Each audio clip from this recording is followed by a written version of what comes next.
अस्सलाम वालेकुम। आज की वीडियो एग्ज़ाम के पॉइंट ऑफ व्यू से बहुत इंपॉर्टेंट है क्योंकि आज हम डिस्कस करेंगे कि मल्टीपल चॉइस क्वेश्चंस को एग्जामिनेशन सेंटर में किस तरह अटैम्प्ट किया जाता है और कौन सी ऐसी टेक्निक्स हैं जिनको यूज़ करके हम फेलियर के चांस को रिड्यूस कर सकते हैं। तो चलिए इन टेक्निक्स को वन बाय वन डिस्कस करते हैं। Read the entire question. सबसे पहला काम जो आपने करना है वो ये है कि आप क्वेश्चन को कंप्लीट पढ़ें। समटाइम्स ऐसा होता है कि क्वेश्चन को जस्ट स्टार्ट से ही पढ़कर हमें लगता है कि हमें क्वेश्चन भी समझ आ गया है और उसका आंसर भी हमें पता है, लेकिन हम आंसर गलत लगा देते हैं और उसकी सबसे बड़ी वजह यही होती है क्योंकि हमने क्वेश्चन को सही तरीके से नहीं पढ़ा होता। सो आपने सबसे पहले स्टेप में क्या करना है कि क्वेश्चन को अच्छे तरीके से पढ़ना है और देखना है कि आपसे क्वेश्चन में पूछा क्या गया है। Answer it in your mind. Question statement पढ़ने के बाद आपने फ़ौरन से ऑप्शंस नहीं देखने। सबसे पहले आपने उस क्वेश्चन का आंसर खुद से पूछना है कि इसका आंसर क्या हो सकता है।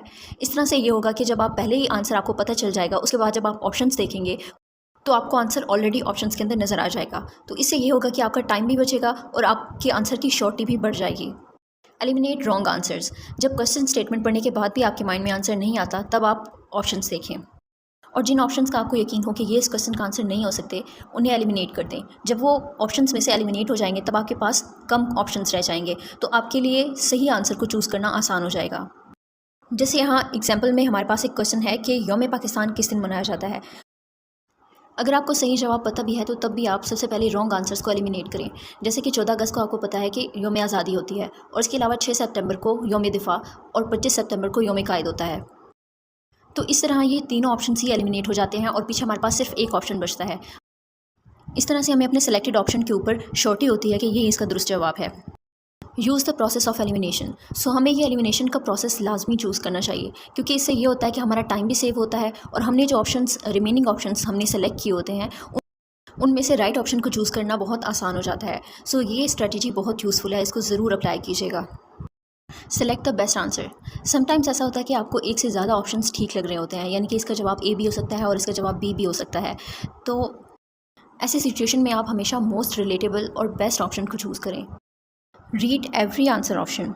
ये बहुत इंपॉर्टेंट पॉइंट है कि सही आंसर को, फाइनल आंसर को चूज़ करने से पहले आप तमाम के तमाम जो मल्टीपल चॉइस क्वेश्चंस हैं उनको अच्छी तरह रीड करें, एक एक ऑप्शन को देखें और उसके बाद आप एक फ़ाइनल आंसर को चूज़ करें। अब कुछ लोग ऐसा करते हैं, ज़्यादातर स्टूडेंट्स ये मिस्टेक करते हैं और इसके अलावा कैंडिडेट्स भी, कि वो आंसर को देखे, बाकी आंसर को देखे बगैर उनको जो फ़ौरन जब पहला आंसर एक वो देखते हैं उनको लगता है यही ठीक है तो वो उसके ऊपर टिक लगा देते हैं। लेकिन बाद में जब वो पूरा पेपर अपना देख रहे होते हैं तो फिर उनको ये फील होता है कि अच्छा ये इसमें तो क्वेश्चन ही कुछ और पूछा हुआ था, तो इसका आंसर उनको, और हालांकि उनको आंसर पता होता है लेकिन इसके बावजूद वो ये मिस्टेक कर देते हैं जल्दी की वजह से और बाकी ऑप्शंस को देखे बगैर टाइम बचाने के लिए वो गलत ऑप्शन चूज़ कर देते हैं। सो इसके लिए ज़रूरी है कि चारों ऑप्शंस को अच्छे तरीके से रीड करने के बाद एक फ़ाइनल आंसर को चूज़ करें।